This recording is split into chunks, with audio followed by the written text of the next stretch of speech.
సామాన్య ప్రజలకు ధరల భారం తగ్గించే దిశగా కూటమి ప్రభుత్వం మరో కీలక నిర్ణయం తీసుకుంది. రాష్ట్ర పౌర సరఫరాల శాఖ ఆధ్వర్యంలో తక్కువ ధరకే నాణ్యమైన బియ్యాన్ని అందుబాటులోకి తీసుకురావడాన్ని ఉప ముఖ్యమంత్రి పవన్ కళ్యాణ్ స్వాగతించారు.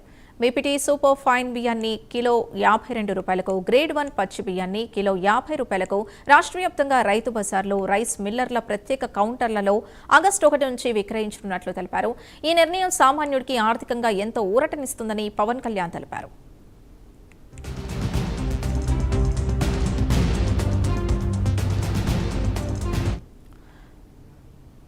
మరింత సమాచారం మా కరెస్పాండెంట్ శ్రీలక్ష్మి అందిస్తారు. శ్రీలక్ష్మి,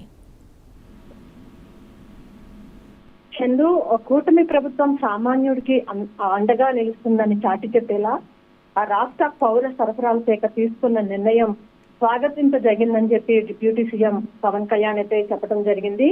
బహిరంగ మార్కెట్ లో పెరుగుతున్నటువంటి బియ్యం ధరలు సామాన్యకి అందుబాటులోకి ధరలు తెచ్చేలాగా పౌర సరఫరాల శాఖ తీసుకున్నటువంటి నిర్ణయం ఏదైతే ఉందో అది స్వాగతించవలసిన విషయం అని కూడా ఆయన పేర్కొన్నారు. ప్రధానంగా చూసుకున్నట్లయితే ఆ బీపీటీ సూపర్ ఫైన్ బియ్యం కేజీ వచ్చి 52 రూపాయలకు ప్రస్తుతం అయితే అందిస్తూ ఉన్నారు.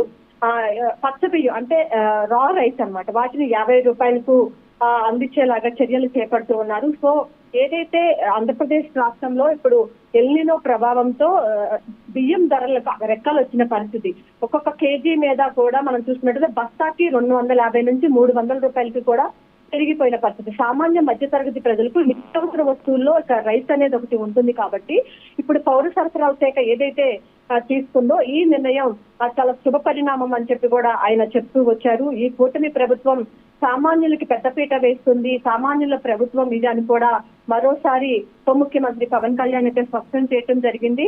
ప్రధానంగా బహిరంగ మార్కెట్ లో చూసుకున్నట్లయితే బియ్యం బస్తాల ధరలు చాలా అధికంగా చెప్తూ ఉన్న పరిస్థితి. అయితే ఆ ధరలకు కళ్ళెం వేసేలాగా ఇప్పుడు ప్రభుత్వం అయితే కీలకమైనటువంటి నిర్ణయం తీసుకుంది. 1వ తేదీ నుంచి ధరలన్నింటినీ కూడా అందుబాటులోకి తీసుకొచ్చేలాగా కూడా పౌర సరఫరాల శాఖ అయితే ఒక కీలకమైనటువంటి నిర్ణయం తీసుకుంది. ఈ నిర్ణయం తీసుకోవడం పట్ల ఉప ముఖ్యమంత్రిగా ఉన్నటువంటి పవన్ కళ్యాణ్ అయితే ఆనందం వ్యక్తం చేశారు. ఇది స్వాగతించవలసిన విషయం అని కూడా ఆయన చెప్పారు. చందు.